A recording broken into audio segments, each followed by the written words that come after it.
আসসালামু আলাইকুম। আজকে আমি দেখাবো কিভাবে ফেসবুকে অ্যাডস রান করে আপনার পেজের ফলোয়ার গ্রোথ করবেন।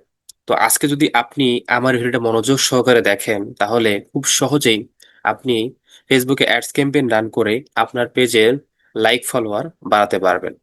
তো চলেন আমার স্ক্রিনে চলে যাই। তো আমি আমার কম্পিউটার স্ক্রিনে চলে আসলাম। তো একটা গুগল ক্রোম ব্রাউজারে আসার পর আমাদের যেটি করতে হবে, আমাদের অ্যাডস ম্যানেজারে আসতে হবে। তো আমি অ্যাডস ম্যানেজারে এখানে আসলাম। তো আপনারা আপনাদের অ্যাডস ম্যানেজারে চলে আসবেন। তো অ্যাডস ম্যানেজারে চলে আসার পর আপনাদের যে কাজটি করতে হবে সেটি হলো একটা ক্যাম্পেইন ক্রিয়েট করতে হবে। তো জাস্ট এখানে ক্রিয়েট অপশনে ক্লিক করবেন। ক্রিয়েটে ক্লিক করার পর এখান থেকে চুজ এ ক্যাম্পেইন অবজেক্টিভ, আমাদেরকে ক্যাম্পেইন অবজেক্টিভ আমাদের এনগেজমেন্ট হবে। তো জাস্ট এখানে এনগেজমেন্টে ক্লিক করার পর জাস্ট এখানে কন্টিনিউ ক্লিক করবেন। কন্টিনিউ ক্লিক করার পর এখানে জাস্ট এখানে ম্যানুয়াল সেটিং এ ক্লিক করে কন্টিনিউ ক্লিক করবেন। কন্টিনিউতে ক্লিক করার পর আমাদের যে সকল কাজ করতে হবে, এই তিনটা পেজে কাজ করতে হবে। তো আমরা প্রথম পেজে বর্তমানে আছি। প্রথম পেজে বর্তমানে এখানে ক্যাম্পেইন নেম দিতে হবে। তো আমি একটা নাম এখানে দিতে হবে, প্রত্যেকটা আপনাদের বিজনেস অনুযায়ী আপনারা নাম দিবেন। তো আমি নাম দিচ্ছি, আমার বিজনেস অনুযায়ী রাখি digital IT page like ads. দেখেন উপরে এটা করাই আছে। তো একটা নাম দিলাম যে Rakib digital IT page like ads, নাম দিলাম। এরপরে বাইং থেকে আমাদের অপশন থাকবে, তারপরে এটা এনগেজমেন্ট সময় অপশন যদি ক্লিক করি এখানে স্পেন্ডিং মিনিটের কথা বলা আছে, এটা আমাদের কোনো কিছু করার দরকার নাই। আর এখানে বলছে budget, budget strategy, campaign budget. আর এখানে বলছে অ্যাড সেট বাজেট, এটা নিয়ে অবশ্যই আমি এটা কথা বলবো অন্য কোনো ভিডিওতে। তো এখানে অ্যাডসেট লেভেল, যেহেতু আমাদের একটা অ্যাডসেট থাকবে শুধুমাত্র অ্যাডসেট লেভেলে আমরা বাজেটটা দিব। আর তারপরে বলেছে share your some of your budget with other ad set, তো এটা আমরা ক্লোজ করে দেবো। আমাদের যদি একটা অ্যাডসেটে, আমাদের অন্য অ্যাডসেট নাই, সো এখানে আমরা ক্লোজ করে দেবো। ক্লোজ করে দেওয়ার পর এখানে এপি টেস্টের কথা বলা হয়েছে, এটা আমাদের দরকার নাই। স্পেশাল ক্যাটাগরি, তো এগুলো আমাদের প্রয়োজন নেই। ইনশাল্লাহ আমি এগুলো বেবি টেস্ট এবং স্পেশাল অ্যাড ক্যাটাগরি নিয়ে অন্য কোনো ভিডিওতে কথা বলবো। তো আমাদের প্রথম পেজের কাজ কিন্তু কমপ্লিট। এখন আমরা নেক্সটে চলে যাব। এবার আমরা আছি সেকেন্ড পেজে, আমাদের এই সেকেন্ড পেজে কাজ করতে হবে। তো পেজ লাইক অ্যাডস করার জন্য আমাদের প্রথমে এখানে যে নেমটা আছে সেটা আমাদেরকে একটু মানে কাস্টমাইজ করতে হবে। তো আমি একটা নাম এখানে দিয়ে দেব। সেটি হলো আমরা একটা সেভ অডিয়েন্স আজকে এখানে চালাবো। সেভড অডিয়েন্স, ধরেন আমরা ইন্টারেস্ট পেজ বা যে কোনো একটা দিলাম। ধরেন এখানে ইন্টারেস্ট বেস বলা হয়েছে যে ধরেন সেভ অডিয়েন্স ইন্টারেস্ট বেস আমরা এটা চালাবো। এতটুকুই জাস্ট আমি দিয়ে দিলাম। তো এবার হচ্ছে কনভার্সন। কনভার্সন হচ্ছে আমরা এই যে ফেসবুকে যে লাইকটা নেব সেটা কোথায় হবে, এখানে কল আছে, আমরা এখানে ড্রপ মেনে ক্লিক করব। ক্লিক করার পর দেখেন সর্বশেষ কি আছে, ফেসবুক পেজ, এটা আমাদেরকে সিলেক্ট করতে হবে। এটা খুব গুরুত্বপূর্ণ বিষয়, এটা অবশ্যই select না করলে কিন্তু ফেসবুক পেজে লাইক আসবে না। এখন দেখেন এখানে পারফরমেন্স গোল চলে আসছে, maximum number of page likes.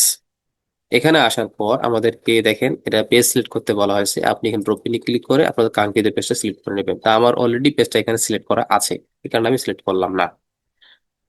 তো এখানে কস্ট পার রেজাল্ট গোল, আপনারা প্রথমে কস্ট পার রেজাল্ট গোল দিবেন না, আপাতত হাইয়েস্ট ভলিউমে থাকবে। যদি হাইয়েস্ট ভলিউমের রেজাল্ট ভালো না আসে তাহলে কস্ট পার রেজাল্ট গোলটা ব্যবহার করবেন। তো স্ট্র্যাটেজি নিয়ে ইনশাল্লাহ আমি বিডিং স্ট্র্যাটেজি যে বিষয়টা বলা হয়েছে এখানে, তো এটা নিয়ে আমি কথা বলবো ইনশাল্লাহ অন্য কোনো ভিডিওতে। তো এরপরে ভ্যালু রুলের কথা বলা হয়েছে, ভ্যালু রুল আমি নতুন ফেসবুকের আপডেট চলে আসছে, এটা নিয়ে ইনশাল্লাহ কথা বলবো। এরপরে আমাদের show more option, standard delivery আর ইমপ্রেশন বলা হয়েছে। এখানে হোয়েন ইউজ গেট চার্জেড, যদি আপনি যেটি ক্লিক করেন, এখানে ইমপ্রেশনে যদি ক্লিক করেন, তো অবশ্যই এটা কিন্তু ইমপ্রেশন বেস, ডিফল্ট হিসেবে ইমপ্রেশন ছাড়া আমাদের কোনো উপায় নাই। স্ট্যান্ডার্ড ডেলিভারি থাক, এখানে বলে বাজেট অ্যান্ড শিডিউল। তা আপনি পার ডে কত ডলার বাজেট দিবেন, তা আপনি আপনার মন মতো এখানে বাজেটটা দিতে পারেন। আর যেহেতু এটা আমাদের টপ অফ দা ফানেলের ক্যাম্পেইন, সেক্ষেত্রে আমাদের ডেইলি বাজেটটা ব্যবহার করা সবচেয়ে ভালো হয়। তো আমরা এখানে বলা যায় $25 বাজেট দেওয়া হয়েছে, তো আমি এখানে বাজেটটা কাস্টমাইজ করে $5 দিয়ে দিলাম, $5, $10 বা $2 এরকম দিয়ে দিলেই হয়ে যাবে। তো এখানে বলছে শিডিউলের কথা বলা হয়েছে যে স্টার্টেড এন্ডেড, তো এই ধরনের ক্যাম্পেইন গুলো সাধারণত এন্ডেড থাকে না, এটা চলতে থাকবে, চলতে থাকবে। ঠিক আছে। তো আমরা জাস্ট এখানে কোনো ইনডেট সেটিং করলাম না।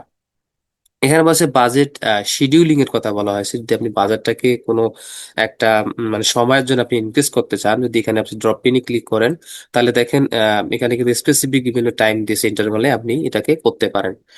তো এখানে দেখেন আপনি যদি স্পেসিফিক কোনো টাইম থাকে তাহলে সেখানে আপনি দিতে পারেন, এই সময় আমার একটা বেশি দেখবে। তো এটা আমার দরকার নাই, এটা আমি অফ রাখলাম। এরপর রয়েছে অডিয়েন্স। তো অডিয়েন্স সেগমেন্টটা নিয়ে আমি অবশ্যই বিস্তারিত একটা ভিডিওতে কথা বলার চেষ্টা করব ইনশাল্লাহ। তো অলরেডি একটা লোকেশন মানে এখানে অডিয়েন্স সেগমেন্টের ভিতরে অনেক কিছু বিষয় আছে, তো আমি একটা অডিয়েন্স সেটিং করে আমি চলে যাব। আর লোকেশন টার্গেটিং এর যে বিষয়টা, দেখেন আমি কিন্তু লোকেশন টার্গেটিং এর যে বিষয়টা নিয়ে আমি একটা ভিডিওতে কথা বলছি। তো উপরের কোনো ক্যাপশন আপনারা ইনশাল্লাহ এই ভিডিওটা পেয়ে যাবেন। আর একটা বিষয় হলো, আমরা অডিয়েন্স সেগমেন্টটা নিয়ে আজ কথা বলবো না, বিস্তারিত অন্য কোনো ভিডিওতে কথা হবে ইনশাল্লাহ। তো আমি জাস্ট এখানে একটা সেভ অডিয়েন্স যদি ব্যবহার করব, এখানে ক্লিক করব। ক্লিক করার পর দেখেন আমি আমার অডিয়েন্সটা এখানে খুঁজে নেব, যে রাকিব আইটি ফেসবুক অ্যাডস। এতটুকুই জাস্ট আমি কি করলাম, একটা অডিয়েন্স এখানে দেখেন আমার অডিয়েন্সটা কিন্তু চলে আসলো। অলরেডি আমি আগে ভাগে তৈরি করে রাখছি, যার কারণে এটা চলে আসছে। আচ্ছা, এরপরে আমাদের হচ্ছে প্লেসমেন্টের বিষয়টা। প্লেসমেন্ট যে আমরা এখানে অ্যাডভান্টেজ প্লাস প্লেসমেন্ট আছে, এটা আমরা দিতে পারি।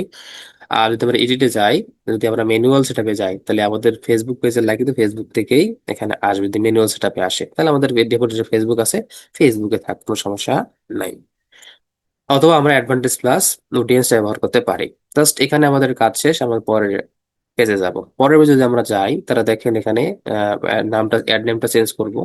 আমরা যদি একটা ইমেজ অ্যাড দেবো, তাহলে আমাদের এখানে জাস্ট কেটে দিয়ে আমরা একটা লিখে দিই যে ইমেজ, ইমেজ অ্যাড।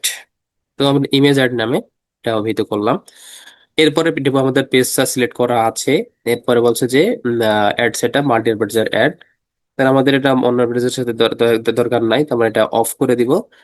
এবার ডেস্টিনেশন, তারপরে অ্যাড ক্রিয়েটিভ, আমরা যেহেতু এখানে ভিডিও দিতে পারি বা ইমেজ দিতে পারি, যে কোনো আপনার দিতে করতে পারেন। তা একটা বিষয় জেনে রাখবেন, কন্টেন্ট ইজ দ্য কি। অবশ্যই কন্টেন্ট ভালো করতে হবে, কারণ অ্যান্ড্রয়েড আপডেটের কারণে কন্টেন্ট যদি ভালো করতে পারেন তাহলে আপনার মেটা এআই কিন্তু বুঝতে পারবে আর আপনার কাকে দেখাবে না দেখাবে সব বুঝতে পারবে। তো অবশ্যই আপনারা কন্টেন্ট ভালো করার চেষ্টা করবেন, এটা ইমেজ হোক আর ভিডিও হোক। তো আমি জাস্ট একটা ইমেজ আপলোড দেব। তো এখান থেকে যদি আমার ইমেজটাতে আপলোড এখানে করা আছে, বা আপনারা এখান থেকে ম্যানুয়ালি আপলোড করে নিতে পারেন, বা অলরেডি আমার অনেকগুলো অ্যাড চালানোর কারণে এগুলো সবগুলো আপলোড করা আছে। তো আমি একটা ইমেজ এখানে সিলেক্ট করে জাস্ট নেক্সটে ক্লিক করলাম। তো এই ধরনের ইমেজগুলো কি হবে, এটা আমি ধারণা দিই যে 1080 বাই 1080 ইমেজ সাইজ কিন্তু হবে। এরপর হচ্ছে প্রাইমারি টেক্সট। তো পেজ লাইক অ্যাডস এর জন্য প্রাইমারি টেক্সটটা খুবই জরুরি প্রয়োজন। তো পেজ লাইক অ্যাডস এর জন্য আপনার যে প্রাইমারি টেক্সট গুলো আপনার বিজনেস নিয়ে করবেন, সেটি হলো আপনারা পেজে কি করেন বা কি ধরনের প্রোডাক্ট, কি ধরনের সার্ভিস সেল করেন, এটা সামারাইজ করে একটা প্রাইমারি টেক্সট দিবেন, এবং সেটা হুকিং পয়েন্টও থাকতে হবে। তো আমি একটা লিখেছি যে ফেসবুক অ্যাডস এর সকল ধরনের টিপস, কোর্স, সার্ভিস সবার আগে পেতে আমাদের পেজে লাইক বা ফলো করে ভালো দিয়ে সাথে থাকুন। এই ধরনের টিপস কিন্তু আপনারা ফলো করতে পারেন যে কোনো নিশ নিয়ে। তো আমি আমার নিশ নিয়ে এখানে কিন্তু অলরেডি করেছি। তো জাস্ট এখানে প্রাইমারি টেক্সটটা দিয়ে দিলাম, এতটুকু দিলেই হবে। বা আপনারা বেশি বারে তো লাভ নেই, যতটুকু মানে দেখতে হবে ততটুকু থাকলেই ইনশাল্লাহ হয়ে যাবে। আমরা ডানে ক্লিক করে তাহলে আমাদের প্রাইমারি টেক্সটটাও কিন্তু এখানে অ্যাড হয়ে যাবে। দেখেন প্রাইমারি টেক্সটটা পুরোপুরি কিন্তু এখানে শো আপ করতেছে, সব জায়গাতেই কিন্তু মোটামুটি শো আপ করতেছে। তাহলে দেখেন আমাদের অ্যাডটা যে প্রিভিউ হচ্ছে, এটা একটা সুন্দর একটা ব্যানার, এখানে ফলো বাটন চলে আসছে। হুম ফলো বা লাইক বাটন এখানে কিন্তু অলরেডি, এখানে লাইক, পেজ, ফলো, এগুলো সবকিছু চলে আসছে। তো আমার কিন্তু পুরোপুরি অ্যাড সেটআপের কাজটা শেষ। তো আপনারা অবশ্যই অ্যাডটাকে চেকিং করবেন আমার সবকিছু ঠিকঠাক হলো কিনা, আবার চেক দিয়ে একটা পাবলিশ করে দিবেন, তাহলে কিন্তু ইনশাল্লাহ হয়ে যাবে। তো এখানে আমি যদি চেক দিই, আর একবার একটু চেক দিয়ে থাকি, তাহলে এখানে অপশন সবকিছু আমাদের অ্যাড সেটের বাজেট আছে। আর এখানে সবকিছু আমাদের ঠিকঠাক থাকলে আমাদের নেক্সটে যাব। পরের পেজটা আমরা ফেসবুক পেজ সিলেক্ট করেছি, এখানে পেজ, দেন এখানে আমাদের বাজেটটা, আর হলো আমাদের অডিয়েন্স সেটআপটা এবং প্লেসমেন্টটা আমরা সব ঠিকঠাক করে ফেলছি। দেন নেক্সটে ক্লিক করব। নেক্সটে ক্লিক করব, দেখেন আমাদের একটা creative image and text add করছি। আমরা জাস্ট পাবলিশে ক্লিক করলে আমাদের একটা পাবলিশ হয়ে যাবে। আমরা একটা পাবলিশে ক্লিক করি, ইনশাল্লাহ আমাদের একটা পাবলিশ হয়ে যাবে।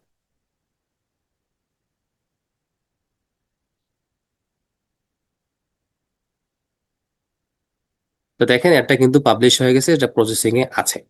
তো আমি আপনাদেরকে যেভাবে একটা পেজ লাইক অ্যাডস রান করা দেখাইলাম, লাইভ সুন্দর করে দেখাইলাম, তো আপনারা এভাবে যদি আপনার ফেসবুক পেজের অ্যাডস ক্যাম্পেইন রান করেন, তাহলে খুব সহজেই আপনারা এটা রান করতে পারবেন এবং ভালো একটা রেজাল্ট নিয়ে আসতে পারবেন ইনশাল্লাহ। তো ভিডিওটি যদি আপনার ভালো লেগে থাকে তাহলে অবশ্যই একটি লাইক দিবেন, এবং যদি ফেসবুক অ্যাডসে কোনো ধরনের কোনো সমস্যা আপনি পড়ে থাকেন বা হয়ে থাকে, তাহলে সেক্ষেত্রে আমাকে কমেন্ট করে জানাতে পারেন। আর ভিডিওটা অবশ্যই শেয়ার করতে ভুলবেন না। আমার চ্যানেলটা যদি আপনি ইউটিউব চ্যানেল ভিডিও দেখে থাকেন, তাহলে চ্যানেলটা সাবস্ক্রাইব করে সাথে থাকবেন। আমার সোশ্যাল মিডিয়া ভিডিও থাকে তাহলে ফলো দিয়ে সাথে থাকবেন। তো সবাই ভালো থাকবেন, সুস্থ থাকবেন। আল্লাহ হাফিজ। আসসালামু আলাইকুম।